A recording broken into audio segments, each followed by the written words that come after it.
Okay, so picture this. Doug Ford, Ontario's premier and professional pot stirrer, is standing at a podium talking about camels and tents and Chinese spy vehicles like he's pitching the world's weirdest action movie. Meanwhile, Mark Carney just got back from China with a trade deal that's got some people celebrating and others acting like he just sold Canada's soul for a discount on electric cars. Welcome back to Canadian Insights, where we make sense of the political circus so you don't have to lose your mind trying.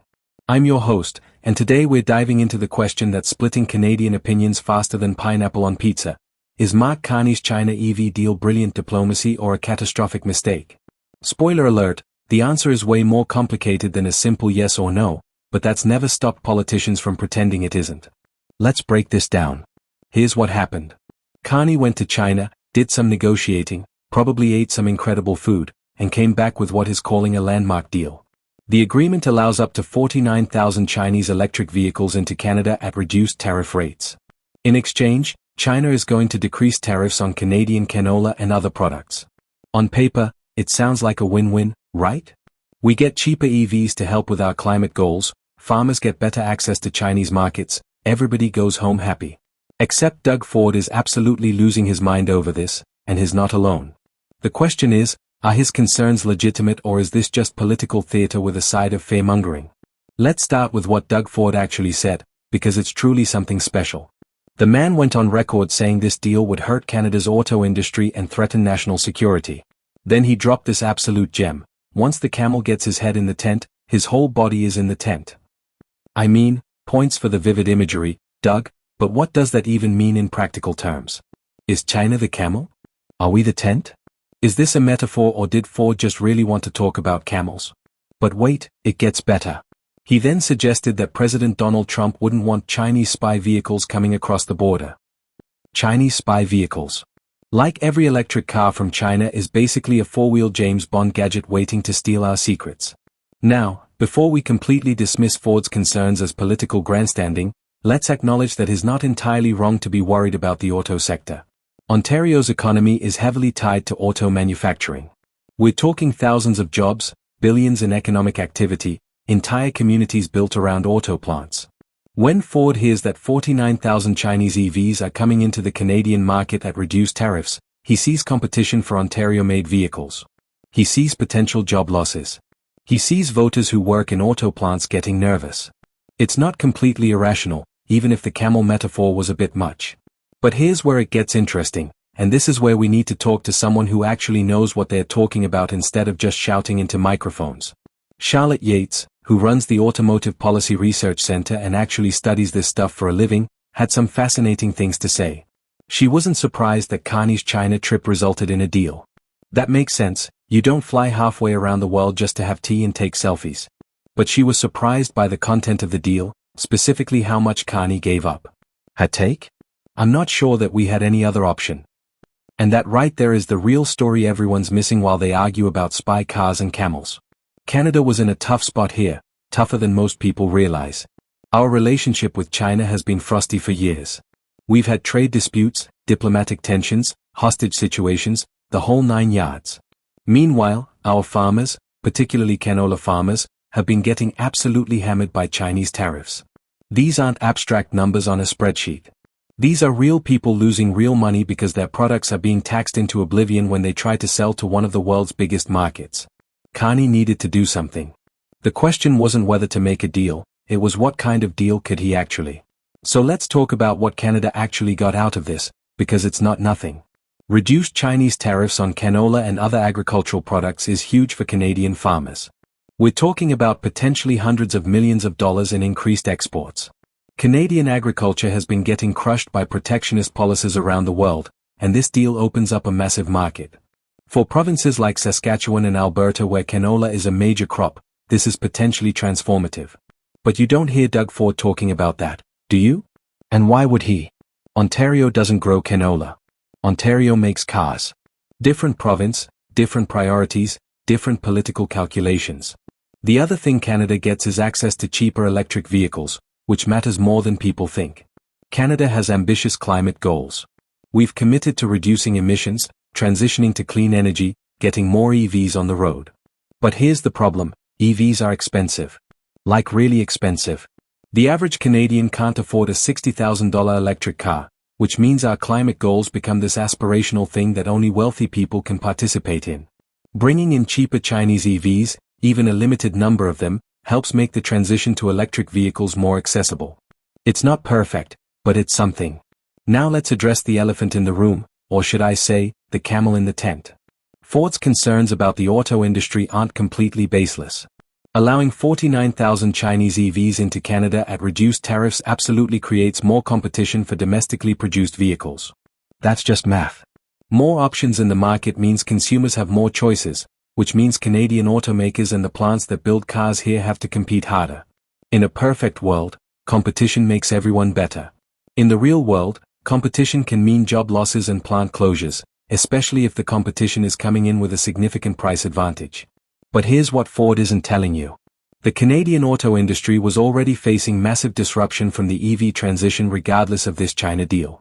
Traditional automakers are scrambling to retool their factories, retrain their workers, and compete with companies like Tesla that were built for electric from day one. The shift to EVs is happening whether we like it or not, whether we make a deal with China or not. The question is whether Canada positions itself to be part of that transition or whether we stick our heads in the sand and pretend we can just keep making gas-powered cars forever.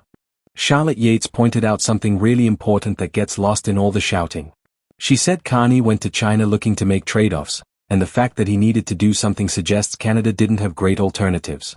Think about our position for a second. We're caught between the United States, which is becoming increasingly protectionist and unpredictable, and China, which is a massive market but also a geopolitical rival. We need to trade with both, but both countries are making that increasingly difficult. This deal might not be perfect, but what was the alternative?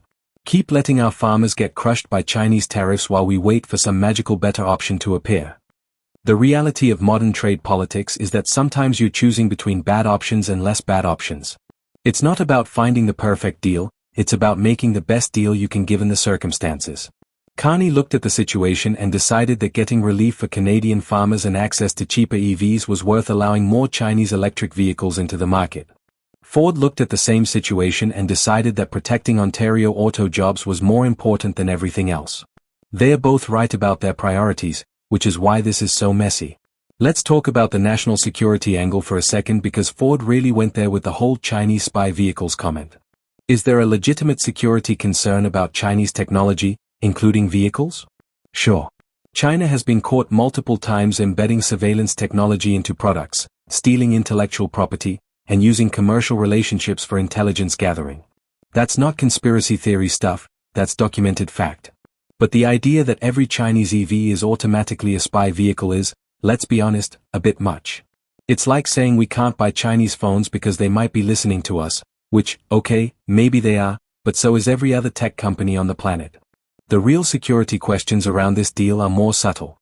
Are we becoming too dependent on China for critical technology? Are we giving them leverage over our economy that they could use against us politically? Are we undermining our own industrial capacity in ways that could hurt us long-term? These are fair questions that deserve serious answers, not sound bites about camels and spy cars. But nuanced policy discussion doesn't make for great headlines, so here we are. What's really fascinating about this whole debate is how it exposes the different interests within Canada. Ford cares about Ontario manufacturing jobs because that's his constituency. Prairie Premiers care about getting better market access for agricultural products because that's their constituency. Carney, as Prime Minister, has to balance all these competing interests while also thinking about national climate goals, international relationships, and economic strategy. It's like trying to juggle chainsaws while riding a unicycle, and everyone's yelling at you about which chainsaw you should drop first. The auto industry is understandably nervous.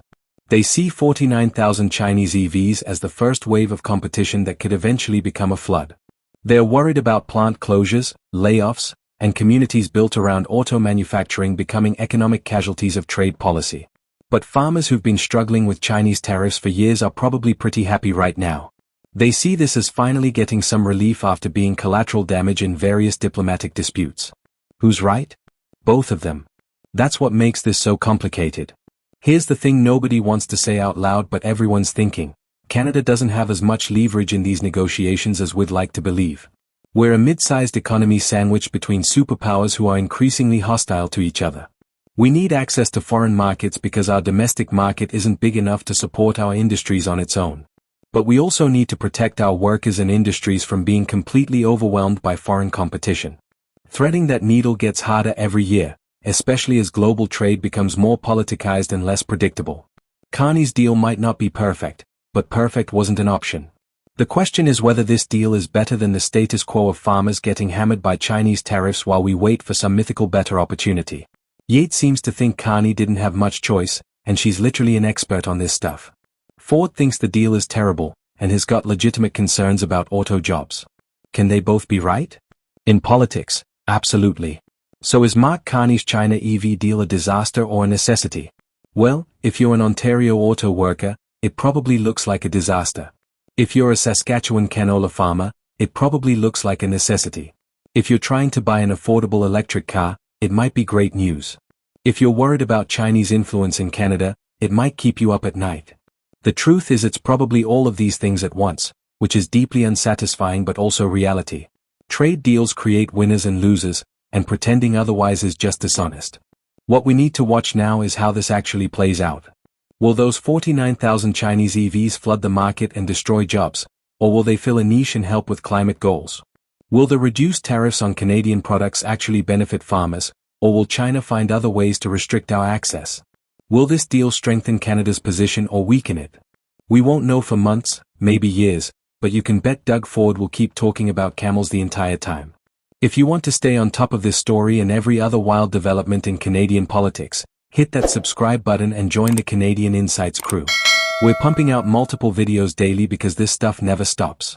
Drop a comment and tell me what you think. Is Carney a genius or did he just make a huge mistake? I want to hear from you.